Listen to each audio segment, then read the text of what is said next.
આજરોજ બનાવની વિગત એવી હતી કે ભુજ કિયા શોરૂમમાં કામ કરતા એમ્પ્લોયને શોષણ કરવામાં આવ્યું હતું. તો એ સંદર્ભમાં ભીમ આર્મીની ટીમ અહીંયા ગાંધીધામ એમના મેનેજરને મળવા આવી.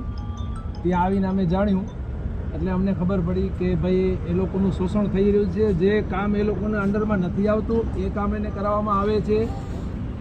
પ્લસ એ લોકોના ઇન્સેન્ટિવ, સેલેરી એ બધેમાંથી પૈસા કાપવામાં આવે છે. શોરૂમ તરફથી એવું કહેવામાં આવે છે કે એસેસરી વેચો, EW વેચો, એક્સ્ટ્રા વોરંટી વેચો તો તમને પેમેન્ટ પૂરું આપવામાં આવશે અથવા તમને પેમેન્ટ આપવામાં નહીં આવે. બીજું કે એક પાર્સાલિટી છે કે અમુક ટીમને ડિસ્કાઉન્ટ વધારે આપવાનું, અમુક ટીમને ડિસ્કાઉન્ટ ન આપવાનું. તો એના માટે પણ મેનેજર સાથે અમે વાત કરી તો મેનેજર એ સંદર્ભમાં અમારી સાથે કોઈ વાત કરવા તૈયાર નહોતા. એમના HR અમારી સાથે કોઈ વાત કરવા તૈયાર નથી અને એમના માલિક પણ કોઈ અમારી સાથે વાત કરવા તૈયાર નથી.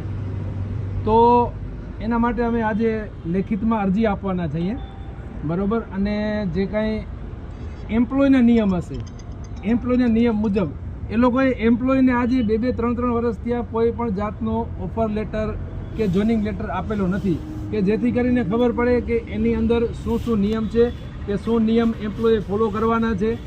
સવારના આવીને તરત એમ્પ્લોયને એમ કહેવા, TL જેવા માણસને એમ કહેવામાં આવે છે કે તમારો સીમ આપી દો, આજથી તમારી નોકરીની અમારે જરૂર નથી.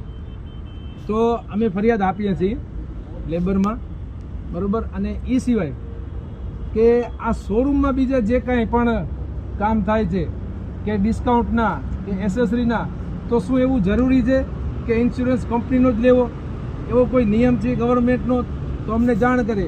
એવું જરૂરી છે કે એસેસરી લેવી કે ન લેવી તો પણ અમને જાણ કરે અને અમને લેખિતમાં આપે. અને આ અમારી સાથે છોકરાઓ છે એમની જે સેલરી અને ઇન્સેન્ટિવ બાકી છે, વહેલામાં વહેલી તકે જો એ લોકોએ નોકરી બધે મૂકી દીધી છે તો વહેલામાં વહેલી તકે એમના ઇન્સ્યોરન્સ અને ઇન્સેન્ટિવ આપે એવી અમારી નમ્ર અપીલ છે.